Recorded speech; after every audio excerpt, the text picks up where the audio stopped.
Assalamualaikum dan selamat sejahtera kepada tenaga pengajar.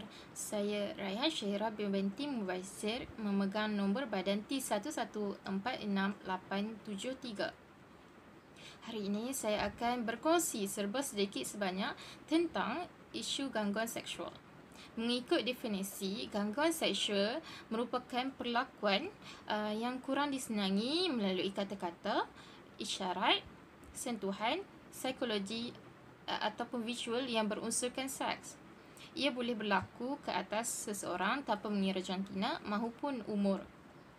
Tetapi bagaimanapun, banyak kes yang berlaku adalah terhadap kaum wanita kerana wanita sifatnya adalah lemah ataupun kita panggil sebagai vulnerable, di mana pelaku melihat kaum wanita ini sebagai target yang mudah untuk mereka eksploitasi.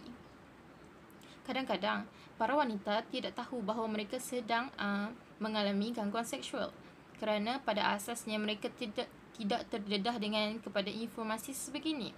Terdapat berbagai bentuk jenis gangguan seksual sama ada secara lisan, isyarat, psikologi, visual ataupun fizikal.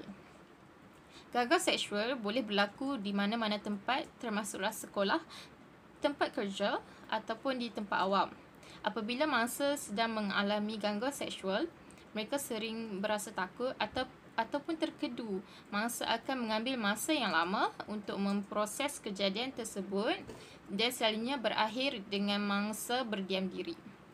Dan si pelaku pula bebas berlegar di luar sana.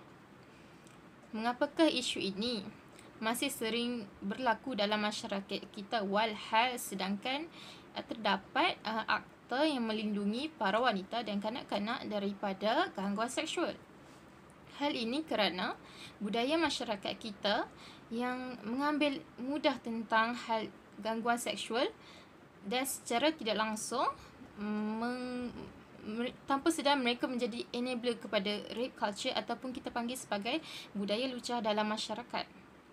Sebagai contoh, apabila seseorang lelaki membuat jenaka berunsurkan lucah ataupun double meaning ke atas seseorang wanita, itu dianggap sebagai normal kerana fitrahnya lelaki yang tertarik kepada wanita.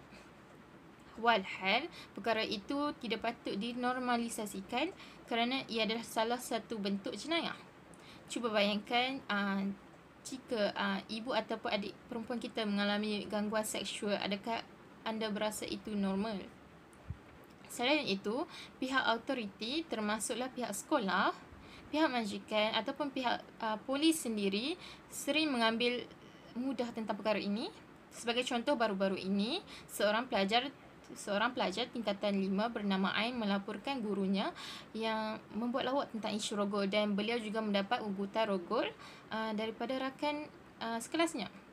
Apabila dilaporkan kepada guru kaunseling, beliau dikatakan sebagai emosi dan juga sensitif kerana beliau adalah seorang wanita. Apabila dilaporkan kepada pihak polis, masih juga tidak ada tindakan tata tertib yang dikenakan kepada guru tersebut. Malah Timbalan IGP mengatakan ugutan rogol itu hanyalah gurauan rakan sedarjah. Malah Ain pula dituduh tidak menjaga nama sekolah dan menyebarkan aib guru tersebut.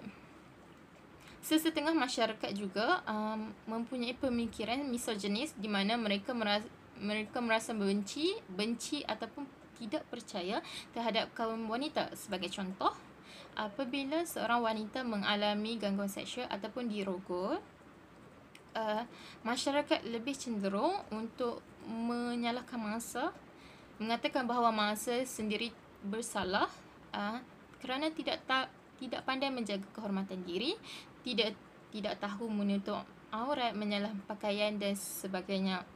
Malah pelaku pula dibela walaupun dia melakukan jenayah.